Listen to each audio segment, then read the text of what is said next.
Today we talk about Yeah, man, it's dude, that's hilarious. It just shows like the level of balls that some of these guys on the street have sometimes. Right?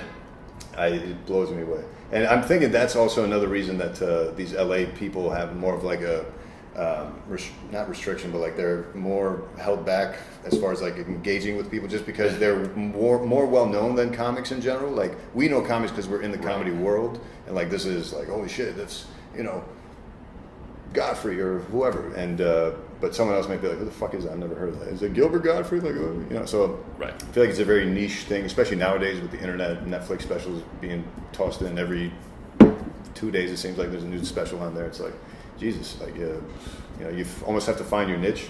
And actually, we could talk about that too. What's your style of humor?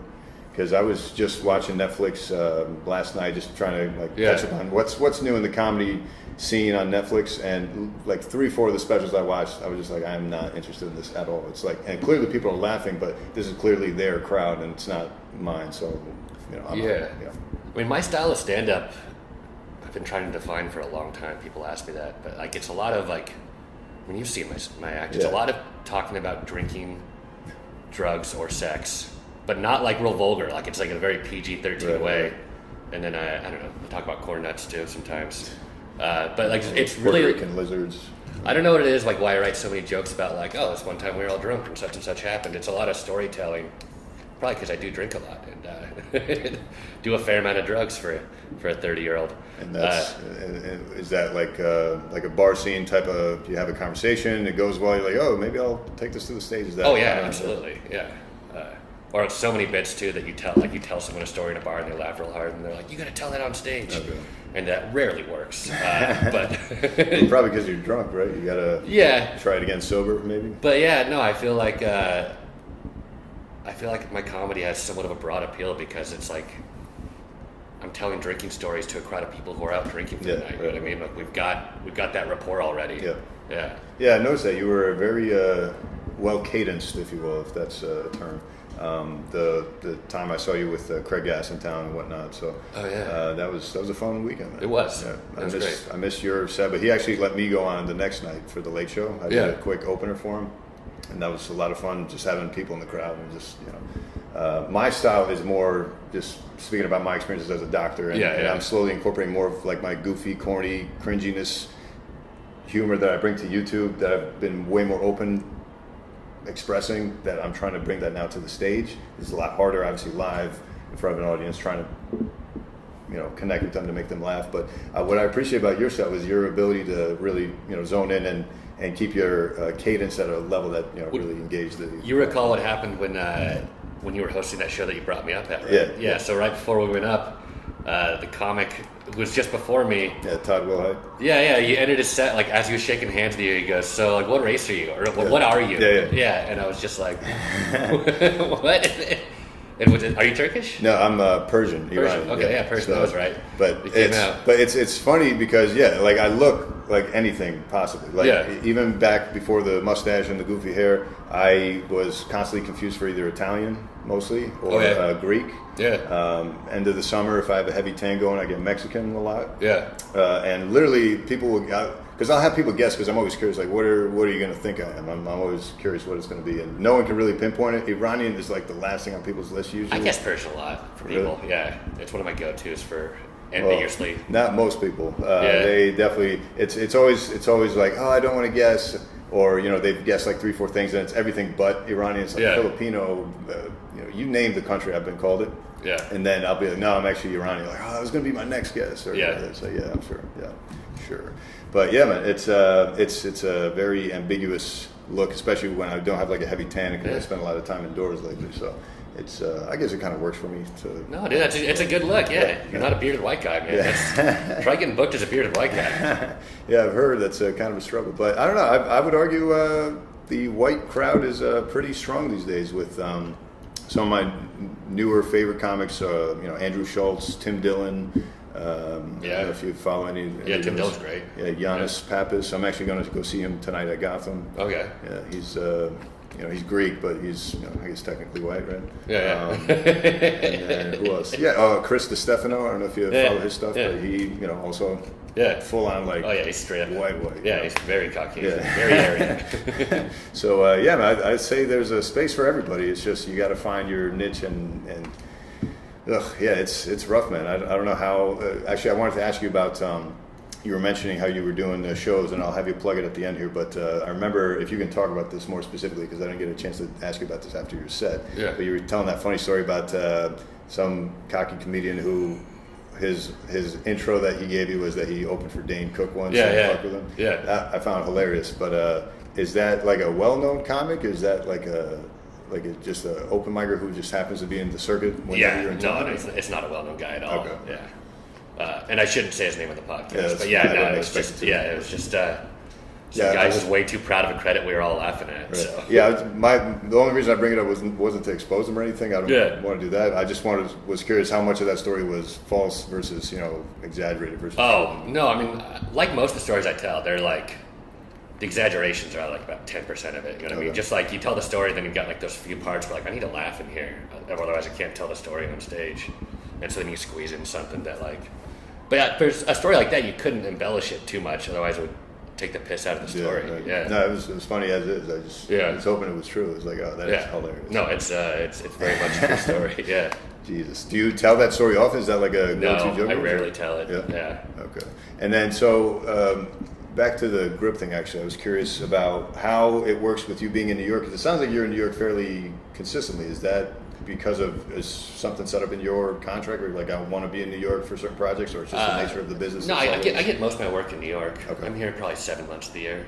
Yeah, and then I'd say most of the time that I'm gone, I'm doing comedy. On occasion, I'll go do like movie or TV stuff outside of New York, but gotcha. And so is this home base for you now, or is it still Colorado, or where's like home base? This is home base. Okay. But I spend probably at least 2 months a year in Denver. Gotcha. Yeah, okay. Which I really like being there.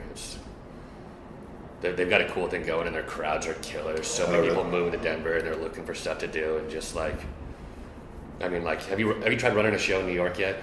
Like hosting? No, like producing. Oh no, actually I haven't, but it sounds like a nightmare. It's so hard to get crowds out here. Yeah. And then like, I had some Denver comics who were out visiting, and one while I was here, he won an award for best show in Denver. And he was like super proud. He's like, I put in so much hard work into that, man. And he does. Like, he gets like 100 people every month for that show, and it's a killer show. And I was asking him, I was just like, so what's your secret? Like, how do you promote the room? And he's like, I don't promote it. Well, now he doesn't, but no, he's like, you've never promoted it. Oh, really? He said the venue promoted it first, but now it's just like, yeah, and it's kind of like, so you just book 7 people every month. That's the hard work that you put in. Right. Yeah. Yeah, I mean, I think a lot of that, to be honest with you, I think as my audience starts to grow, especially on social medias, that's going to be an easier thing for me to potentially do. Is host a show or run a show, because I went to a show that a friend of mine, also a comic who moved out here from LA, quit his job to actually pursue stand-up around the same time I did. So although I didn't quit my job, otherwise I couldn't afford this place. Right. And I do like my toys, so, and the shoes are nice. Right. Yeah, you got to keep that shoe habit up.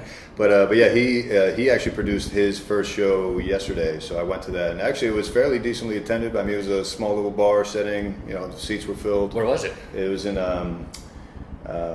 Bodeguita in Bushwick. Okay. Yeah, so it was a niche little bar. It has a stage. It does comedy every Thursday, but I guess he started doing the show this Wednesday, so he wants to do it like a monthly kind of thing potentially. But that was his first time, and I've seen him struggle with